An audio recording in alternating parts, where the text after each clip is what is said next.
Hello and welcome to Comic Island. My name is Arden, and should Marvel reboot?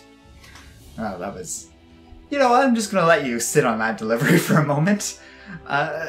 So, this is a topic that I've been asked a few times, and it's been sitting on my to-do list for ages. Out of impulse, I put it on a Patreon poll a couple of weeks ago, and it won, so we're finally getting around to talking about this. And that's kind of a good thing, because for a long time I had one set answer to this question, and last year that changed. And that change is kind of important in that it's made my opinion of this issue a lot more nuanced than it used to be. And that's a good thing, so I'm glad I've kind of taken my time with getting around to this topic. It gets brought up a lot, but thanks to some experiences I had that I'll talk about in 2017, I have shifted my attitude towards whether or not Marvel should reboot. So, to that end, sit back and enjoy as I go over the various pros and cons associated with Marvel potentially doing a full-scale reboot of its comic book line. I think the reason this question gets brought up a lot is likely because of Marvel's behavior over the last several years. The endless reboots show Marvel has been desperate to capitalize on the relative financial success of DC's reboot back in the days of New 52. But in spite of all these soft resets, Marvel has never, not once, permanently reset their canon. That's a far cry from the world of DC, which has done this on the regs for years, yet Marvel, thanks to its sliding timescale, has pretty much preserved every element of their canon worth preserving in-universe. It's admirable when thinking about it from a certain perspective. It shows a great deal of commitment on the part of the company, even though they have actually tried to do reboots before. But inevitably, it often brings out comments and questions about whether or not Marvel would benefit from starting over. There are tempting aspects to a reboot. Not only does it allow new readers to get into comics without having to worry about decades of content and stories, but it also allows the company to update things. We can bring the origins of Spider-Man into this century, or have a real go at telling the story of the X-Men in a new and interesting way as we move farther and farther away from the civil rights era that these characters were built around. On the other hand, we lose that sense of legacy Marvel has built up over the years. All the callbacks and fun of existing character relationships would be gone in an instant and would have to be re-established. I very recently said how much I like this feature of Marvel's sliding timeline in my video about the top 10 Marvel concepts. And it is one of my favorite aspects of Marvel for this reason. It also calls into question classic stories like the death of Gwen Stacy. Redoing that particular story would be detrimental, as it is profoundly unlikely any writer, even the best in the business, would be able to top it. It's a masterpiece of Spider-Man fiction, so anybody attempting to reboot Spider-Man would have to reconcile with stories like this. Their best option would be to leave in early classic stories along those lines, as well as maybe a handful of others from the modern age. I also wouldn't bother dealing with the origins of villains and heroes around the world of Spider-Man either, because more often than not, we end up with a mediocre story that these new versions of the same characters are now stuck with. Alternatively, you could try and abandon the original canon entirely and go for something completely different. But that opens up its own set of issues, like, would fans accept that? Would we want to accept that? Would it be in our best interest? The whole prospect of rebooting things is and always has been a little questionable, but never out of the question either. There are, as there have always been, tangible benefits and drawbacks to doing a full reboot.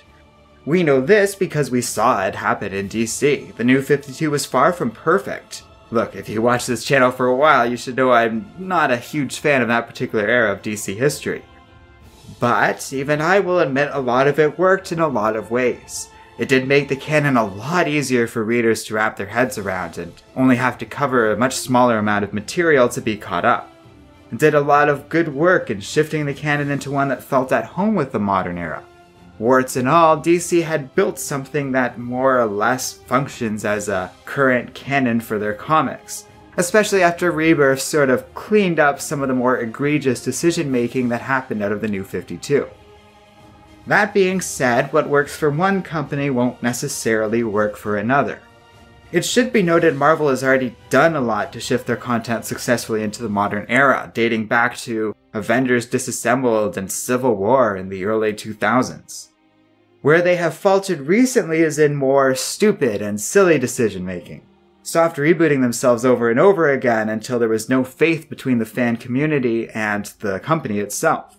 Coupled with a series of decisions punitive and unfair to their own retailers, and the company is left with no shortage of problems and bad blood within the comic book industry. The MCU is currently the biggest film line on the planet. They should be selling more comics than they are, but a series of terrible business decisions have made it very difficult for Marvel Comics to sell at the level they should be selling. To that end, it is difficult for me to believe that a reboot would fix things over at Marvel. This company's problems and issues stem far deeper than simple canon into the culture at their workplace, the frankly deeply flawed and distorted way that comics are sold in the direct market, and a lot of bad management within Marvel itself. Nothing about a reboot would fix any of these problems, and as long as the same idiots are in charge, nothing will ever change in regard to those problems. At least not until the top-level executive leadership of Marvel Comics gets pushed out. And that's pretty much where I've always left things when it comes to Marvel and reboots. My answer is generally, and always has been, no. It's not worth doing it. Though there are potential benefits to it, the costs greatly outweigh the benefits, especially when the company seems completely unable to make a roster of content without some sort of nonsense or cheap attempts to cash in on a marketable idea. The plague of sequels like Civil War II and Spider-Man 2 and unoriginal half-baked ideas such as Secret Empire or Avengers No Surrender suggests to me that this company, were it to reboot, would just set about redoing all these old stories over again, except for at a lower quality than the originals. And we just get name drop after name drop. You want another Kree versus Skrull war? Because I'm pretty sure that's how they'd start. Then we'd get into a Age of Apocalypse or God knows what else.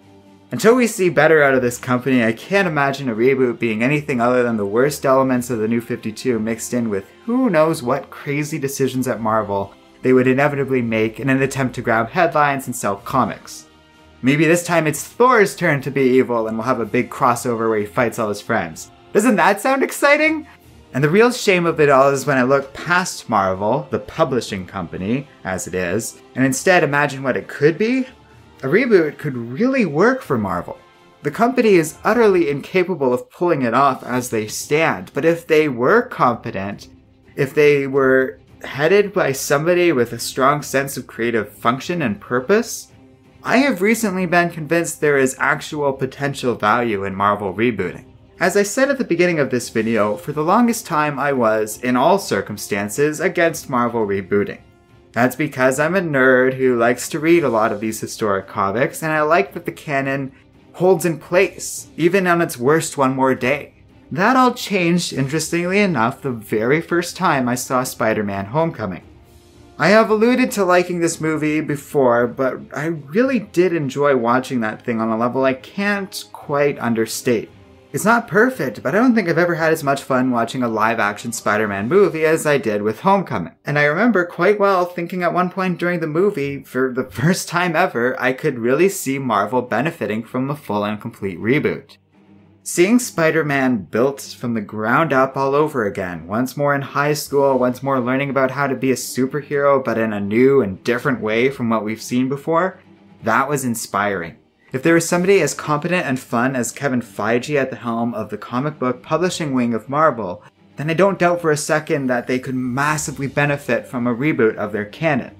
It doesn't have to be him specifically, but if you had someone who really cared about the characters and the material, it could work and it would be so cool. We'd get to see Spider-Man meeting a lot of the other superheroes again, and those are stories that actually could be retold to their benefit, because frankly, most of the time those characters met in stories that are a little underwhelming. And our heroes could really start over in interesting ways. It'd be cool to see how Miles Morales would fit into that equation, for example. Two Spider-Man working together in high school sounds like a really fun idea to me, and it would present a lot of mileage in terms of potential stories. Marvel is actually in a pretty good place at the moment. In spite of losing Brian Michael Bendis, they have attracted a lot of top-level talent, including Gail Simone, while making good use of people like Joe Kelly, Al Ewing, and many other excellent writers, editors, colorists, and other artists. they have finally and mercifully moved Dan Slott onto another project away from Amazing Spider-Man, and have a new editor-in-chief. I say that because it's probably not necessary for a reboot, and like I said, for all these good things I just mentioned, the company is not competent enough to pull off a reboot. But were that ever to change, were Marvel ever to get a strong sense of purpose and a robust set of balls to it, and they really wanted to do something like this, I wouldn't automatically be against it. And that's a weird feeling for me that I haven't had before. So that's the end of the video. Thanks for watching. This was the winner of our Patreon poll. Each week, for only $1 a month, our patrons get to vote on a topic that I will cover. And this is what won for 2 weeks ago. So yeah, I hope you enjoyed it. Let me know what you guys think in the comments section below, whether or not you think Marvel should reboot. And finally, don't forget to like, subscribe, and keep reading comics.